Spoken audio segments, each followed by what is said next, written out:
Alors vous avez été très nombreux à nous le demander. Très sincèrement, ce n'est pas un enjeu technique. Techniquement, franchement, c'est assez simple et on le fait déjà parce que pour la téléconsultation, par exemple, au moment de la prise de rendez-vous pour téléconsultation, on demande déjà l'empreinte de carte bancaire au patient. Donc, on pourrait très bien le généraliser pour la prise de rendez-vous en ligne, mais légalement, on n'a pas le droit, vous n'avez pas le droit. Donc voilà, bien sûr, le jour où légalement c'est possible, avec grand plaisir pour mettre en place cette fonctionnalité, si vous souhaitez la mettre en place pour vos patients.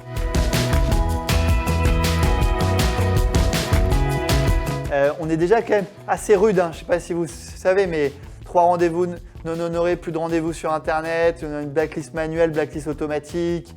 On envoie déjà des SMS email aux patients. Je pense que tous les jours, on reçoit des plaintes de patients parce qu'on les harcèle en leur disant « faut venir, faut venir, faut venir ». Ce qui n'empêche qu'on va améliorer un peu cette blacklist en 2021. On va vous laisser plus la main pour customiser cette blacklist sur 2021.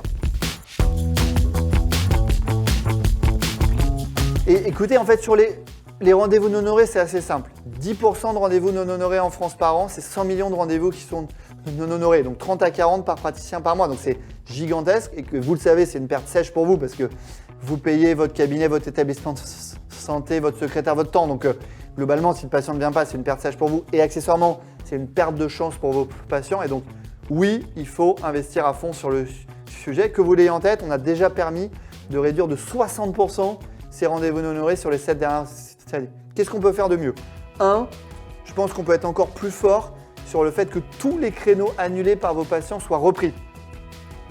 Et donc, on va vous permettre probablement en 2021 que vous ayez une liste d'attente personnalisable. Donc, ce ne soit pas que une liste d'attente en ligne, mais que vous-même dans le cabinet, vous puissiez constituer une liste d'attente.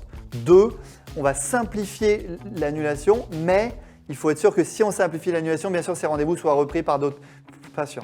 3, sur la blacklist, je l'ai dit, on va essayer d'aller encore plus loin.